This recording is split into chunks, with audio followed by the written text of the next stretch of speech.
I wrote a little song to remind you, Choice Hotels get you more of the experiences you value. The Cambria Hotel's got it all. A rooftop bar, have a ball. Bring a date, your squad, or even your mom. Book direct at choicehotels.com. We had 111 missiles shot by the Islamic Republic of Japan. They were shot at the aircraft carrier. Quiet Riot. Hello and welcome to Quiet Riot Sunday School, the waste paper basket to our Thursday wheelie bin.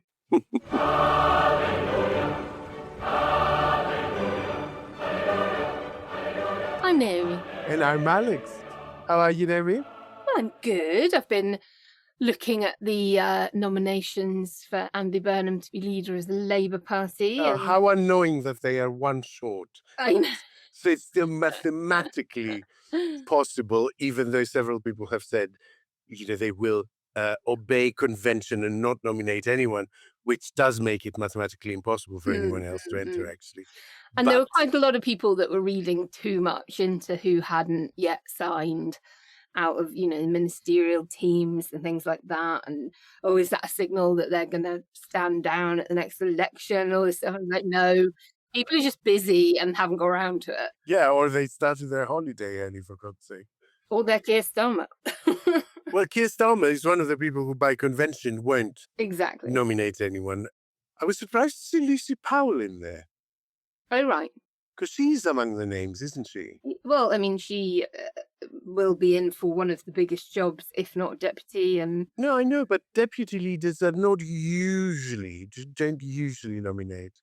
Anyway, the Prime Minister, the chair of the NEC, the chair of the party, I think, all don't nominate. So Sure. So it is now absolutely certain there won't be a contest, really. We just can't confirm it mathematically yet. But because they don't do an update until Monday, it won't be until Monday that the announcement is made. But the timing, everyone is quite firmly saying it will be 17th that he becomes officially leader of the party, and 20th that he goes to the king. Talking about announcements, next week, of course, is the big release of Odyssey, and that will make everyone pine for your verdict. Yes, that's true. That's true. And actually, I should give a short message to Odyssey fans listening to this. I'm sorry I haven't put anything out, but I have had such a huge problem with my sinuses. Perhaps you have heard it a little bit in the last few recordings. I mean, last Sunday school when we were recording, we had to take a break 2 or 3 times because I was so blocked up I literally couldn't breathe. Cool. And I had to do a nasal irrigation in between the recording. And so it was impossible to record something that's kind of long and florid and depends on me acting. I know, because it is so much of it. You do what, 80% of the talking on a Odyssey show? Yeah, and especially, and I wouldn't mind if the analysis was a bit bunged up. But for the narration part, really, I want the voice to be as good as it can be. And so I have three episodes lined up, ready to record, basically, just my narration of them. So there will be a stream of things coming now that I am feeling a little bit better, and my sinuses do seem to be unblocking. Well, I think that's perfect timing, because people are going to be going on holiday, they're going to have long journeys to go on, they're going to need to listen to interesting, beautifully delivered content while they, fly towards or drive towards or get the train towards the Greek sunshine. Yeah, that's true. And I might ask people if they want to do a live sort of unplanned get-together to talk about the film Odyssey, if enough people have seen it who are also subscribers to the podcast. Maybe I'll do a live Zoom on Odyssey in particular. I'm watching it on Friday, the day it comes out, at some ungodly hour, 4:00 in the morning, I think, because that's all there was left ticket-wise. It must be selling very, very well. Speaking of which, Oh, very good segue. Thank you for setting that up. So, before we get cracking, a reminder that on the 30th of July at the Leicester Square Theatre, we'll be holding our first ever live show together with the good folks at Byline Times and overseas visitors, the Lincoln Project. We're going to be figuring out how to beat authoritarian populism on both sides of the Atlantic. And look, we are already advising the Yanks to create a kind of trash can Tony or dumpster cart Dan to help them beat MAGA. But then I thought, fuck it, they've already got Oscar the Grouch, radicalise him. Yeah, I look forward to explaining to them how an MP resigns over here, moving the writ to become the Crown Steward and bailiff of the Chiltern Hundreds. Or if that's not available, the Manor of Northstead. And I can just see their faces right now. No, but it will be a very, very fun session where we explain things to each other that we don't understand. And basically, they'll be quizzing us on British politics and we'll be quizzing them on American politics. And it's going to be, I think, a really fun evening. And the theatre is fully air-conditioned. I've had more than one person ask me. Come for the freeze, if not the banter. And the link to purchase tickets is in the show notes, but it's easy enough to find by Googling Leicester Square Theatre. If you're a paying subscriber at ko-fi.com/QuietRiotPod, you'll also get a little email telling you what pub to join us in afterwards. First up this weekend, Alex, I thought, seeing as we covered Burnhamism on our B-side show with Jeevan, we could cover Binhamism and lean into Count Binface's intergalactic stratospheric rise to the top of the media rounds and consider the effectiveness of weaponizing satire in political discourse. Yeah, I think that's a really, really good idea. I'd gladly delve into that. I have to tell you, my opinion has moved back and forth on it, as I think has yours. Also, there's been two other stories that have flown under the Clacton radar, I guess, this week. And while they're separate issues, they don't have to get traded off against one another. What do I mean? Well, this week we've had the Stephen Timms review into PIP, that's Personal Independence Payments, published. And of course, there was a big NATO summit where defense expenditure was discussed. And finally, with the Bayeux Tapestry taking up residence in the UK for a bit, why don't we find out which works of art we've always wanted to see but haven't had the opportunity to visit? And no, Alex, you cannot include David Gandhi's pecs in that. You think I want to visit Gandhi's tits? I don't know what you and Kenny think of me. All these jokes keep coming. Let's crack on. No pun intended. Quiet, Riot. Count Binface, intergalactic space warrior, leader of the Recyclons, and somehow the only candidate left standing against Nigel Farage and Clacton with any chance of winning after every major party pulled out. A few years ago, he was a novelty act turning up at election counts in a bin lid. Now he's on the Today programme defending his manifesto and being talked about as a serious media force in his own right, getting the financial backing of donors like Dale Vince and celebrity endorsements from people like Carol Vorderman. The Looney Index, tracking the combined vote share of joke candidates like Binface, Millicent Elvis, the whole lot, at every Westminster by-election for the last 20 years, shows that in that time, they've cracked 1% of the vote on only 6 occasions. So before we get carried away, is politics really more farcical than it used to be? Or does it just feel that way because Binface has a Wikipedia page now? So that's what we're going to dig into today. Is dressing up as a dustbin and promising to cap the price of a 99 flake actually an effective political weapon, or just noise that fills the airtime without shifting a real vote?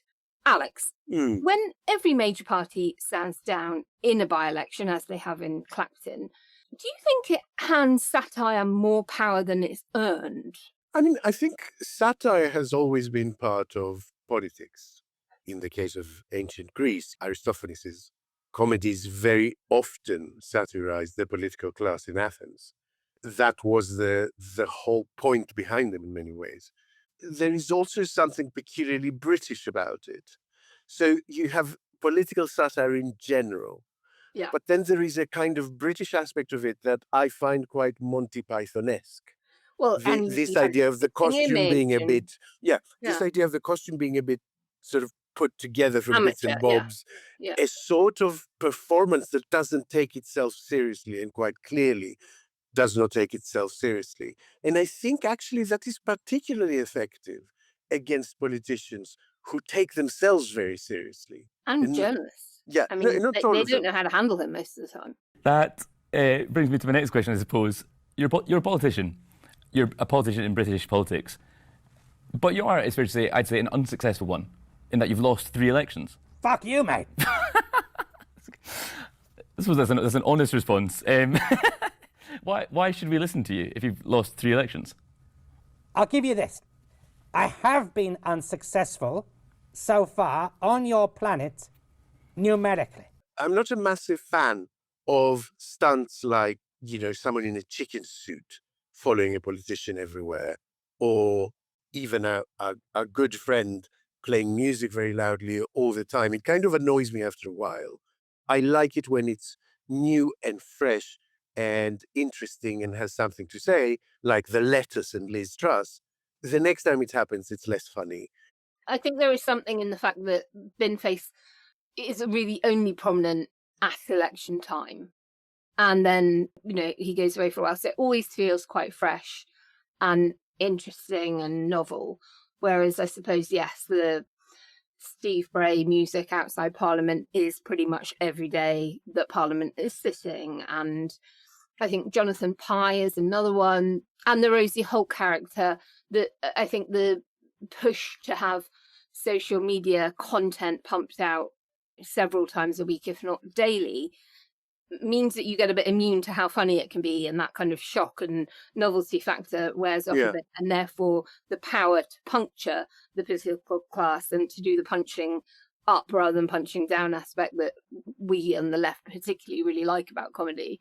I think, it just loses the potency quite a bit. Quiet Riot. Starting or growing your own business can be intimidating and lonely at times. Your to-do list may feel endless with new tasks, and lists can easily begin to overrun your life. So finding the right tool that not only helps you out, but simplifies everything as a built-in business partner can be a game changer. For millions of businesses, that tool is Shopify. Shopify is the commerce platform behind millions of businesses around the world and 10% of all e-commerce in the US. From household names like Gymshark, Rare Beauty, and Heinz, to brands just getting started. Shopify has hundreds of ready-to-use templates that can help you build a beautiful online store that matches your brand's style. And you can tackle all the important tasks in one place, from inventory to payments to analytics and more.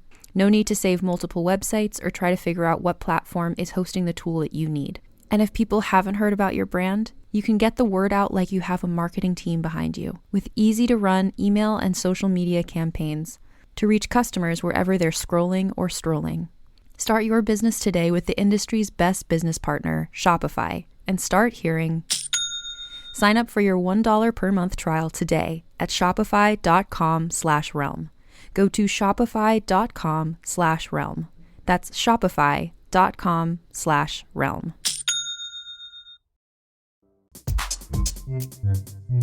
Quiet Riot.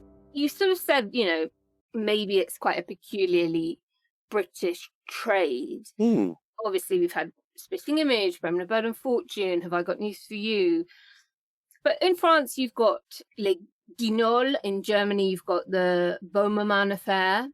Obviously, in America, SNL. Do we just do it better or differently? Or actually, do we do it and it's sort of slapstick, doesn't really break through, but in other countries, it has a really massive impact?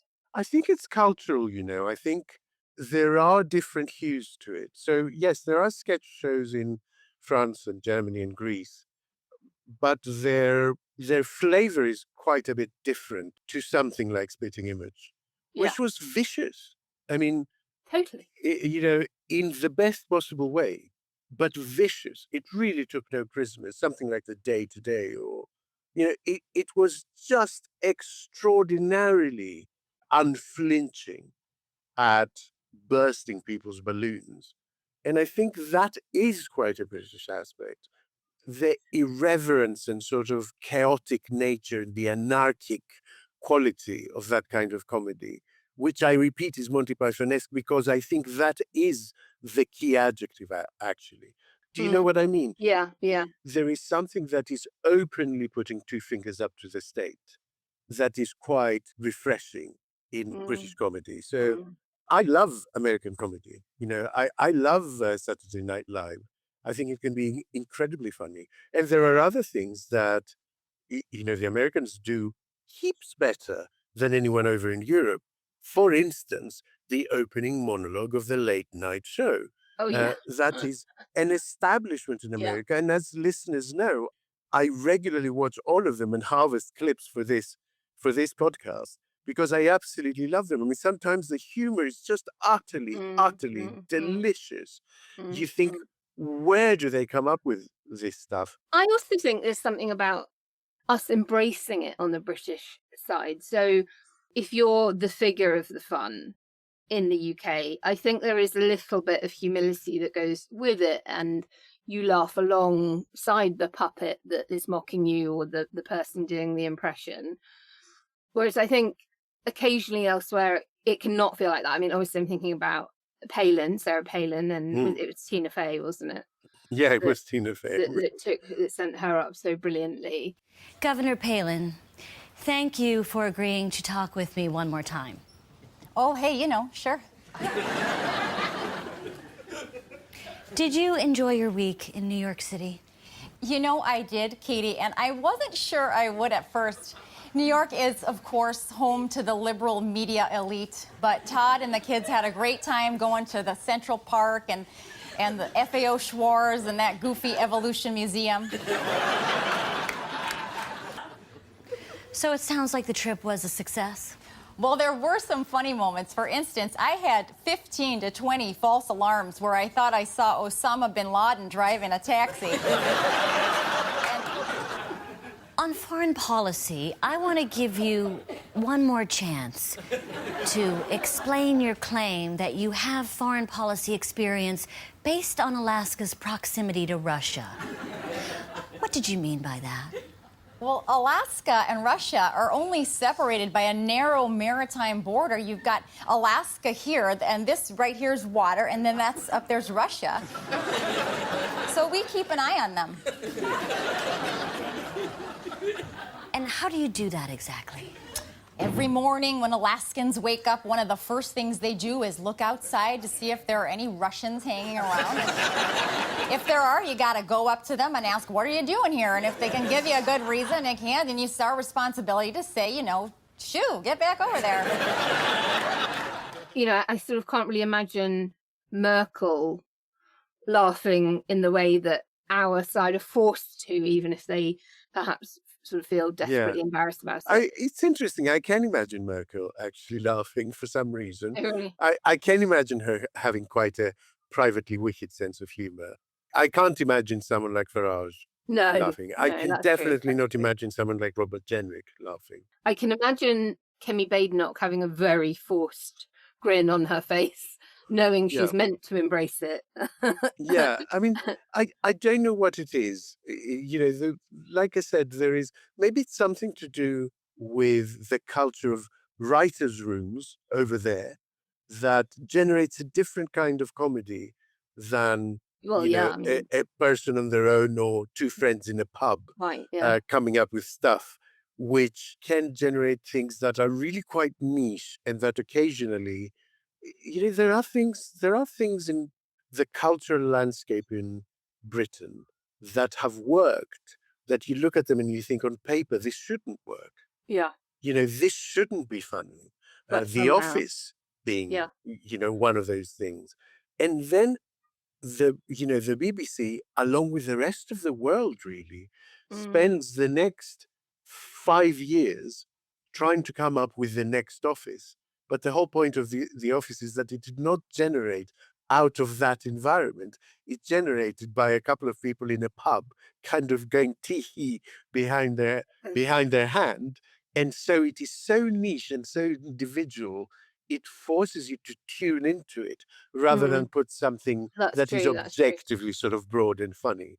You have to persist with it in order to start seeing the funny side. And it grinds you down. So, who wants to be my deputy? So you think I need a deputy, do you? It might not be such a bad idea. Of course I don't need a deputy. That was a joke. Shut up! Now, if I hear any more of you saying that I'm overworking, I shall fire you all and do your jobs myself. People are talking quite seriously now about Binface's odds shortening in Clacton. They shouldn't. They really shouldn't. I think that's one of the dangers. One of the dangers is to somehow convince ourselves that Binface might win. If we're all taking ownership of Count Binface collectively as the representation of our frustration with Nigel Farage, then we need to do the equivalent of expectation management, as parties must do, and say that there is no chance in hell that Binface will win. Quiet, Riot. This is going to be an extremely busy month. I have to watch 104 soccer games, follow the pregame, the postgame, yell useless opinions at the TV. It's a lot. So I knew that when it comes to screening for colon cancer, the choice was clear. The Cologuard Plus test. It can be used at home and can only take 15 minutes, so I can do it during halftime and not miss any action. If you are 45 or older and at average risk, ask your healthcare provider about screening for colon cancer with the Cologuard test. You can also request a prescription at Cologuard.com. Quiet, Riot. I do want to talk about where the direction of travel has been the opposite and successful. So Beppe Grillo in Italy went from comedian to party founder. Of course, Zelensky went from playing a president to being one. So, there has been a shift from mockery to succession that has worked for people. Reagan, who else have we got? Schwarzenegger. Well, I mean, arguably Trump. And arguably reality TV star Donald Trump. So, I mean, look, should it be Rory Bremner for Prime Minister? The thing is, Rory Bremner is a genuinely thoughtful and smart person. So Rory Bremner for Prime Minister would be fine by me, if you want my honest opinion. The question is what happens to anyone after they make that transition. Do they grow into the role as Zelensky has done, or do they shrink into a caricature of the caricature of themselves they were playing on TV like Trump has done? And this is why I was saying the other week when we were discussing, I'm okay with not having any contest this week, because I think it's becoming clearer and clearer to me that you don't actually find out anything real about a person until they're in that chair. You can have your instinct and your inklings, but actually it's only when they're in that chair that you find out whether a woman or a man will grow to fill that role or shrink and fracture under its weight. And there is simply no way of testing it. So we might as well go with the arranged marriage on this occasion. And also, it is worth pointing out that Zelensky and Grillo and Trump, they were running to win, seriously. And of course, Count Binface, as far as we know, as much as I'm sure he'd be delighted to be the man that defeats Farage, he has never entered a race expecting to win. Yeah. I wonder if someone else will enter that race, though. I wonder if there will be some sort of unity candidate. I don't understand why not. I want Gemma Collins. She's an Essex girl. She'd be amazing. It seems to me that that is also another effect of social media. And that is a rather sad one. That people know how savage they will be, if they stick their head above the parapet. It feels to me like if this was going on 15 years ago, someone, a unity candidate, would have put themselves forward. But just the stakes right now and the pure trauma of the abuse that's going to come your way And possibly the threat even to your safety is course. not worth considering. And especially if Farage is to be believed. That, Yeah. his own safety.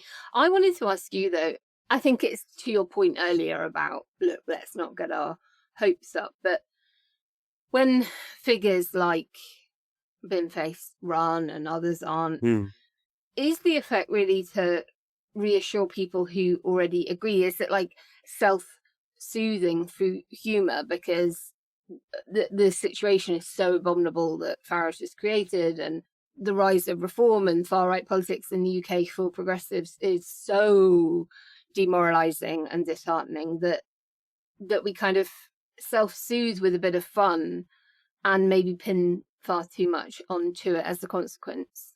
I mean, it's interesting what the effect has actually been on this occasion. And I think it's slightly different on this occasion because no one else has entered the race. And so the joke feels more targeted. And because of that, it's been extraordinary to see the right-wing press and all the pundits and GB News and all the commentators in that entire social media environment completely lose any semblance of a sense of humor. A lot of people are going, oh, this isn't serious, this is a degrading of British politics or whatever. A lot of people are peddling that line. And I can't help but think, if nobody had put forward a candidate for Makerfield and Binface had gone up against Burnham, then the Daily Telegraph would be hailing Binface as the second coming of the Messiah. There is something quite particular in that, in making that group of people who have been accusing us for decades of being snowflakes, of being joyless, of having no humor, of not understanding banter, of how inalienable their right to offend is, and how they've imposed really Boris Johnson on us because he's a character, and Brexit because it's rebellious, and Farage because he's a laugh. It's remarkable to see the failure of a sense of humor when they are no longer in control of the joke and the joke is directed at them. Suddenly then they get terribly serious and terribly pompous and they go, oh, this is degrading British democracy. No, I'll tell you what's degrading British democracy. A man taking Nigel Farage, crypto billionaire, and not declaring why and for what reason. And, a man taking 5 million quid and not telling anyone about it and not explaining what that buys in exchange. And then trying to dodge the scrutiny by forcing a by-election. Quite. And there's now loads of other stuff coming out, of course, other investigations going on. As you suggested very, very astutely on Thursday, the Electoral Commission has referred certain things to the police. You know, it's getting quite serious. And I can't believe they didn't know that all this was coming down the line when he made the decision to somehow substitute popularity for a pardon and ask for, you know, the people of Clacton to find him innocent in advance and for all future crimes. And if anyone is degrading our democratic landscape, it's not the guy with a bit on his head. I want you to degrade yourself now. If you were launching your own joke candidacy or party tomorrow, I want to know the costume and one unhinged manifesto pledge. I wouldn't do it. I genuinely wouldn't do it. I'm far too much of a chicken. It's not the game. I'm far too much of a chicken, and I'm really quite vain. I don't like making fun of myself.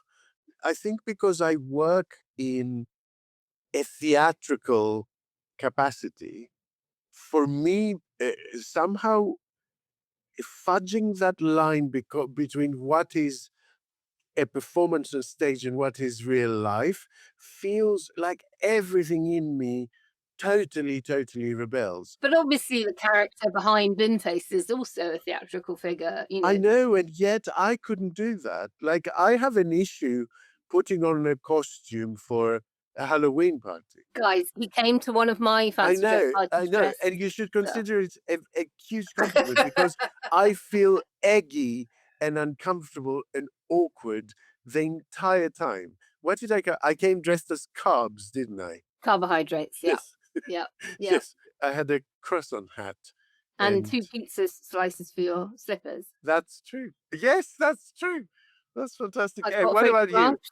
If you want to make a major donation to ko-fi.com/quietrightpod, I will release them. Hey, can we set some sort of goal for that to happen at least? For the So, crowdfunder. what about you? Would you do anything like this? Of course I would. I'm the class Oh my clown. God! Well, you see, it's a British thing. I'm the class clown. I am I'm very telling happy you, to it's a take the mick. British thing. I couldn't do it. Okay, I'm coming in a full hemp cape, Huh? adorned in the colours of EU blue and gold. Yeah. Huh? I've got a rosette, candidate's rosette, that's going to be in the shape of a chickpea. I'm What? going to have a sash saying every vote counts proportionally. My party name is going to be the Lentil Assembly. And my unhinged manifesto pledge would be rejoin the EU, but you're going to pay the entire accession fee in oat milk.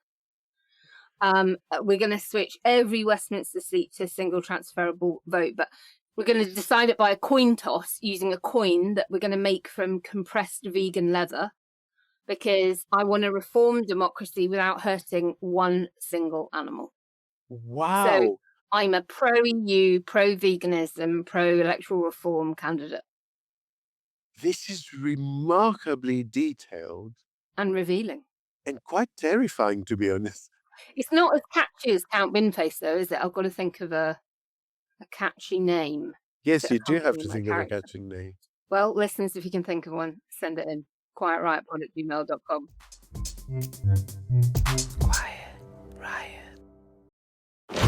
With the all-new Dynasty Blueprint in EA Sports College Football 27, you can build your program by earning Dynasty points to spend on NIL, staff, and more. But the fun doesn't end at graduation. With the EA Sports MVP Bundle, get College Football 27, Madden NFL 27, plus Deluxe Edition rewards in both games. Make your rise with the MVP Bundle, available now at EA.com. Rated E for everyone with mild lyrics, easier to interact, and in-game purchases. Includes random items. Conditions and restrictions apply. See the link for more info.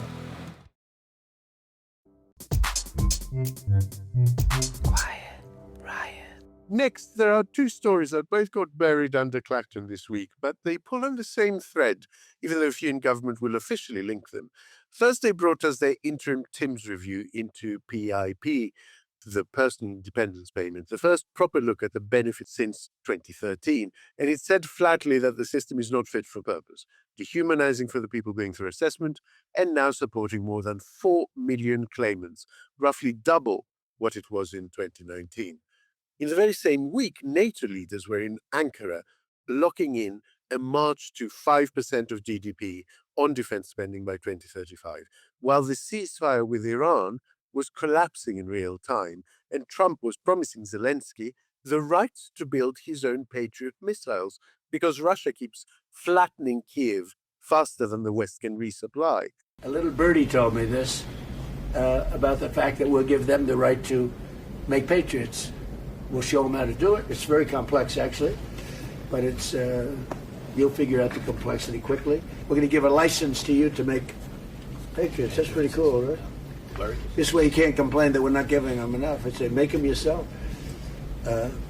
We haven't informed the company of that yet, but that'll work out all right. You know, I'm sure they'll be thrilled. It has become customary to see these two areas of spending as direct alternatives. But are they?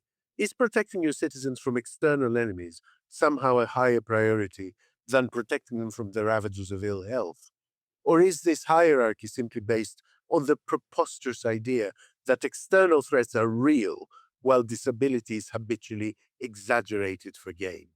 Naomi, the TIMS review brands the PIP assessment process dehumanizing and degrading, which is what this podcast more or less said last year and has been saying ever since, actually, during the Liz Kendall debacle. Can you give us a little bit more detail on how he came to that conclusion, how he's coming to that conclusion, I should say, because this is the interim report? That's right, yeah. So, it's damning evidence, and it's come from, I think, nearly 40,000 responses to the call for evidence. And claimants themselves are describing the actual assessment process as degrading, stressful, dehumanizing. And what we talked about on the show last year was the process is so unfair and medically wrong. it asks for a snapshot in time. Yeah. Whereas so many illnesses and disabilities, as you know, having gone through it with your own mum, are dynamic, and you will have a good day and you will have a bad day. But your ability to earn requires you to have more good days than bad, and known good days. And so few serious illnesses and disabilities now present in that way. Now, obviously, if you are, very profoundly physically disabled, you're simply not going to be able to do a job that requires you to stand up all day. And I think the system was designed with that vision of disability in mind, rather than progressive illnesses that might mean, put it this way, there's questions on the form that ask things like, are you able to walk X number of meters or 100 meters or whatever? But there is no scope to say, well, today I can, but it'll mean I'm in bed for 3 days afterwards. Yep. The nuance and the reality of the situation that many people who rely on PIP face is that this system is just awful. And the humiliation comes compounding when you have to reapply every year or every few years and go through that humiliation again and again and again. Including for conditions that only ever degrade. Degenerate, exactly that.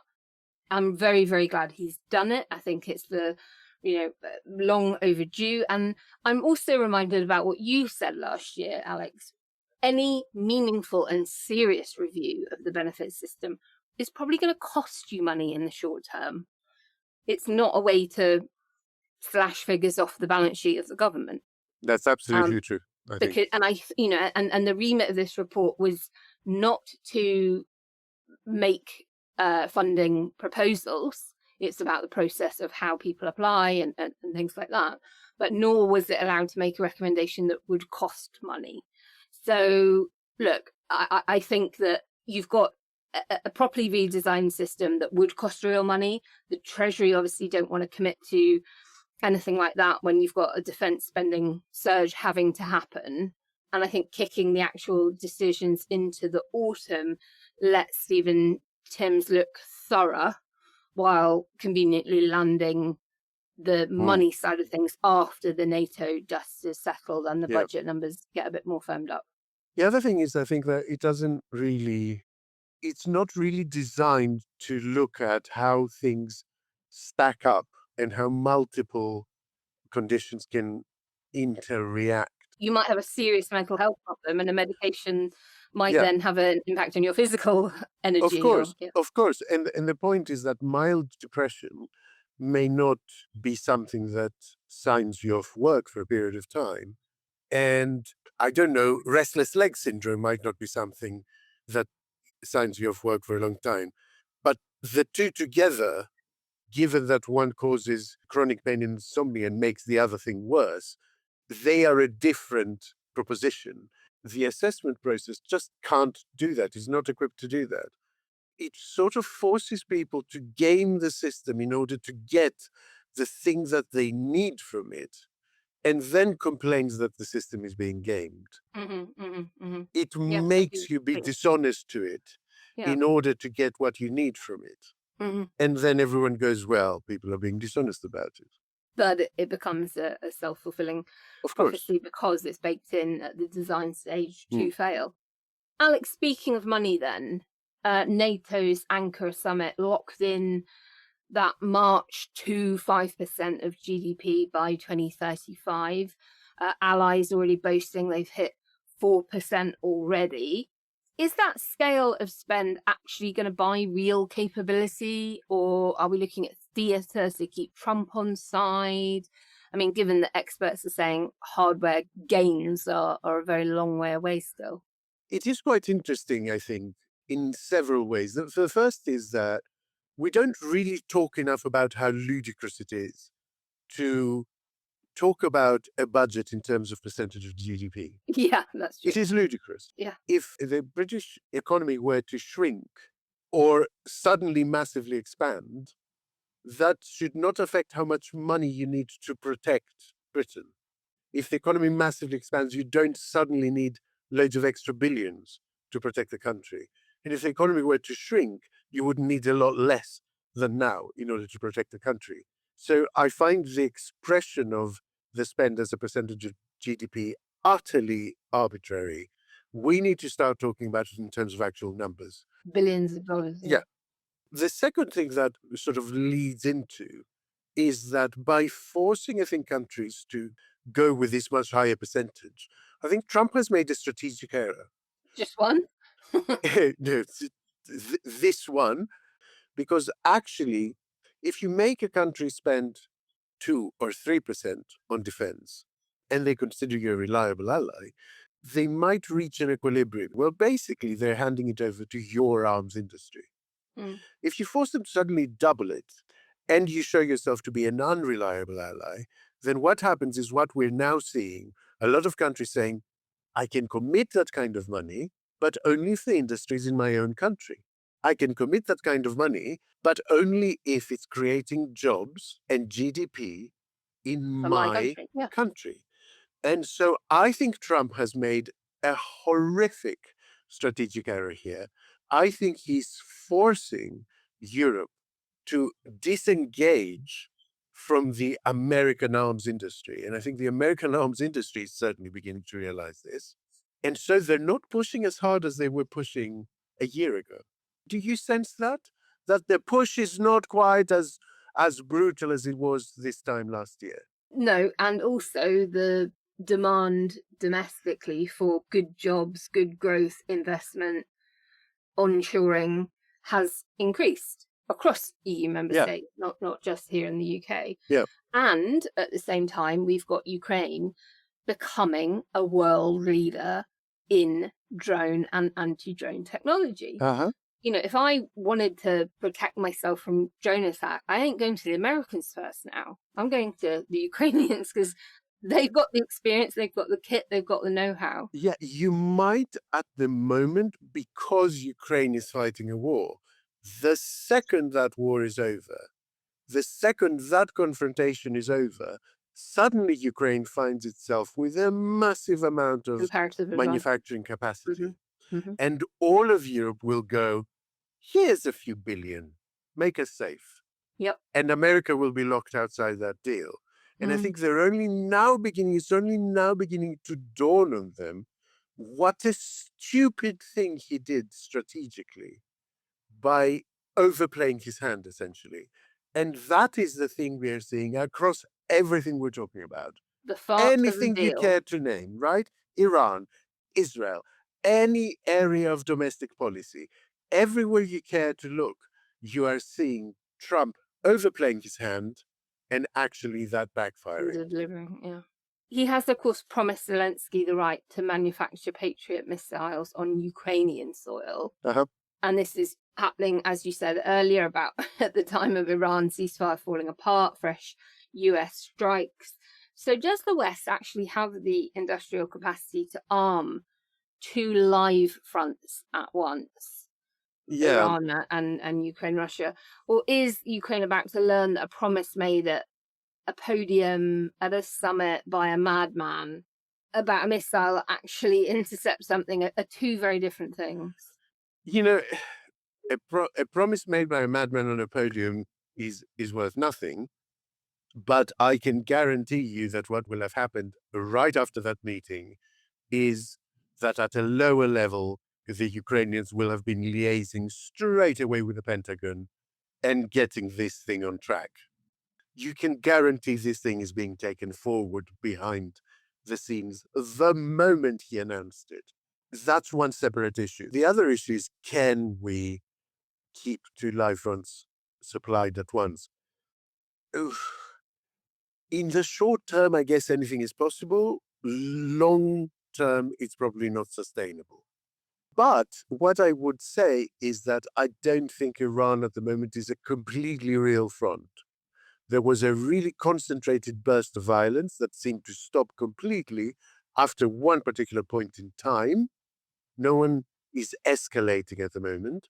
It's all about effectively which route will prevail, whether the American route for ships to take out of Hormuz will prevail or the Iranian route will prevail. At the moment, not a single ship that has gone through the Strait of Hormuz has chosen the American route. which is quite incredible if you think about it. And that's why there was this extra skirmish.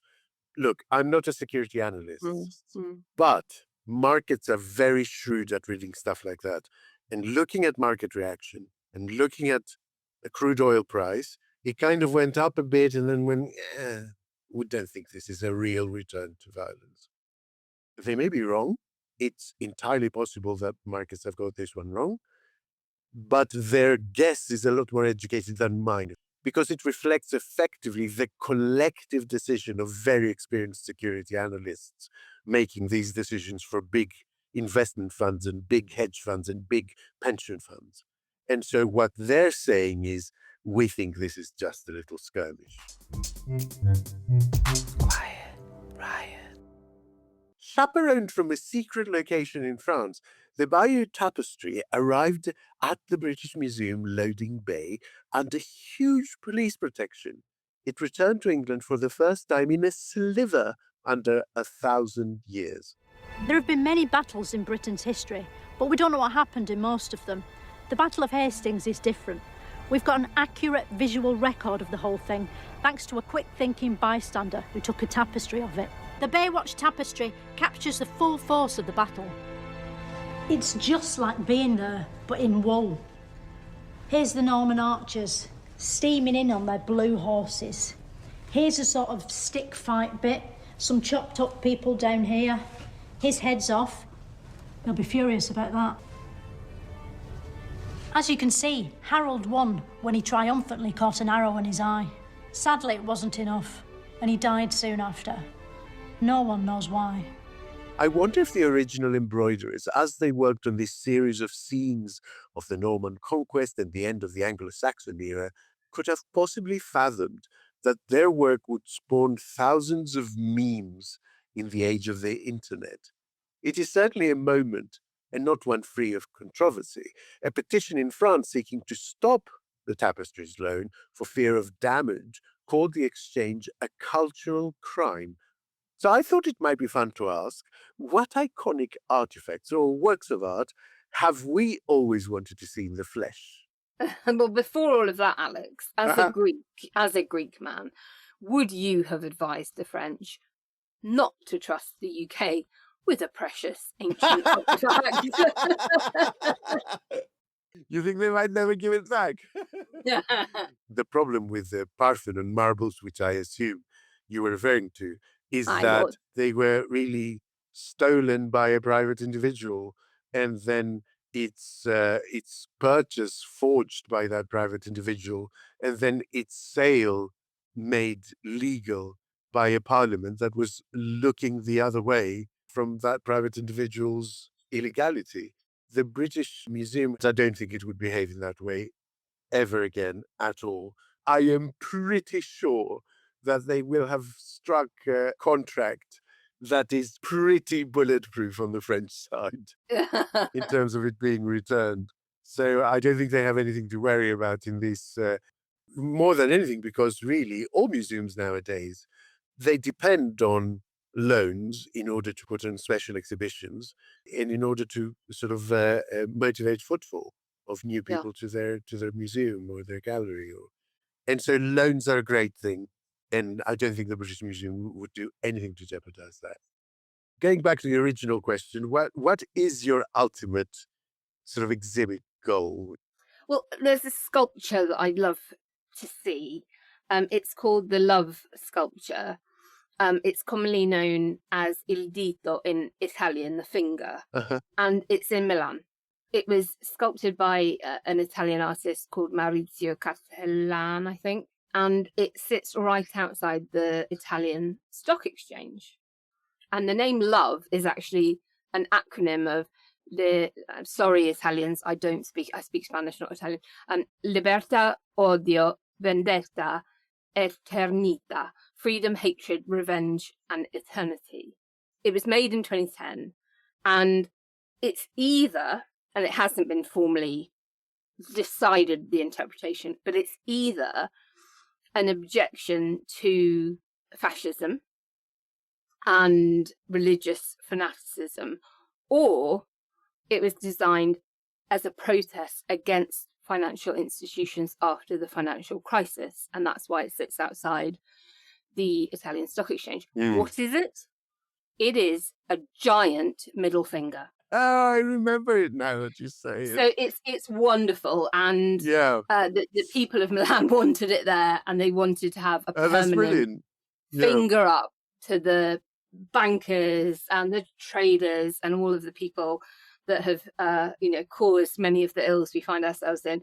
It's very realist, so you can see the veins on the hands popping. It's quite obviously a male hand. It's clenched, it's tense. It is sticking a finger up, a middle finger up. I think the other fingers are actually kind of severed off rather than curled down. It looks amazing.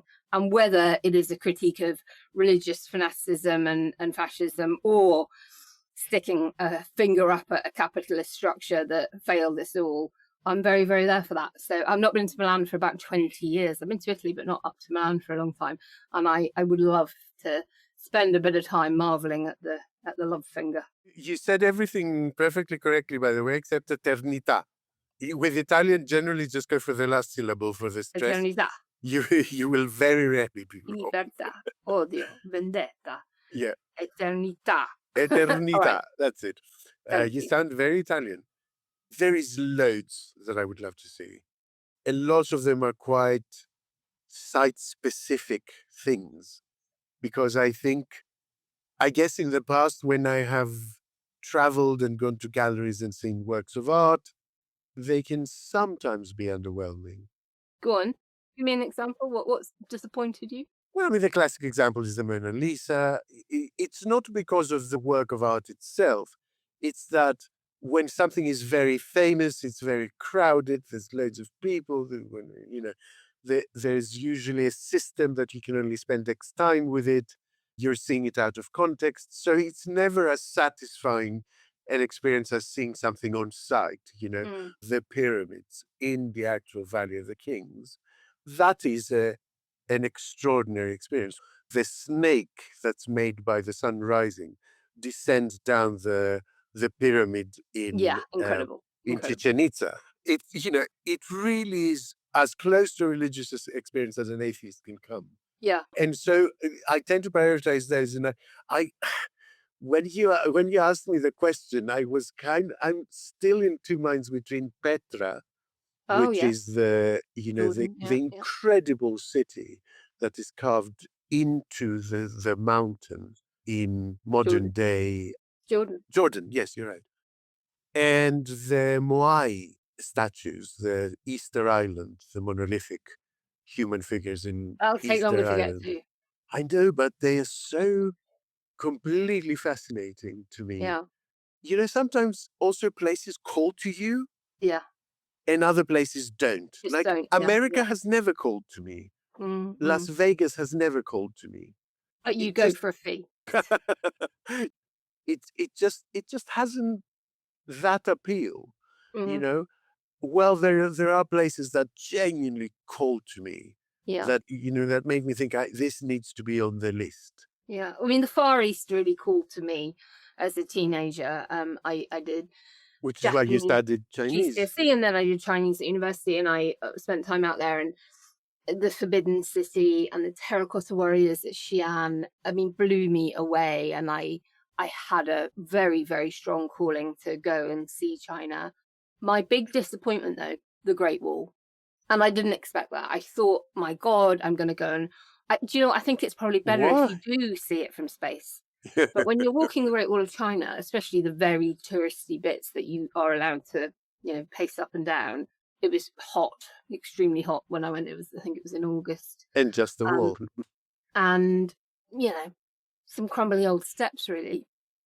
I was so underwhelmed and disappointed by that. But, that is not for 1 second to detract from the enormity of it as a wonderful thing. But the Terracotta Warriors were incredible, and I would completely agree with you on the pyramids, though I would only ever see them from the outside. I made the fatal error of going down inside one of the pyramids, and that was just, if you're at all claustrophobic, don't go anywhere near it. Yeah. You've got this extremely narrow entry and exit way with people pushing out of it who have been, through it before you, that are trying to get back out past you. Crowds up behind you trying to push you down into it. It gets hotter and hotter and narrower and darker. And I didn't find that pleasant at all. The impressions we have of something are based on such primary sources, like the first book we ever saw something when we were kids. And you grew up opposite Delos. And then you have a sort of moment of revelation when you look at something a little bit older, because of course all of those things evolve. Archaeologists keep finding new things, they keep restoring stuff. And so when I saw the first time I saw a Moai, an Easter Island figure, fully excavated, I was blown away, genuinely blown away. Yeah. Naomi, I had no idea there was a body to them. I thought their whole point was that they were these giant heads. Yeah. And archaeologists restored a big group of them facing inland. And I saw a whole group of these massive things standing there, kind of guarding the island. I just thought, oh, I would love to go there. But then again, I'm now in a place where I don't know whether it's reasonable to fly halfway around the world in terms of the environmental impact, just to satisfy my curiosity. This is A, we'll get to the substantive point that you're trying to make, but B, the Bayeux Tapestry was never that far away. Normandy's very, very close. You can see it from the south coast. Yeah. I've been over there. I've seen the Bayeux Tapestry. Like, I don't really. I think if you really, really had wanted to see it, you probably would have. No, I don't know. But they're expecting enormous crowds. I assume many of them international visitors, not just British people. But of all of the things, obviously the terracotta warriors have been over here. Tutankhamun came over in the 70s. Blah blah blah blah blah. Get all of that. I'm kind of less sold on the tapestry. I mean, look, I think sometimes it becomes a technical exercise as well. And it can actually be a useful technical exercise because it takes you outside of your comfort zone and it says, how do I transport this safely? How do I preserve it while in transport? What are the ideal conditions for it to be housed at the other end? Can I use the time when it's on loan to improve the display, the room, the conditions, the humidity, the everything of where I'm housing it?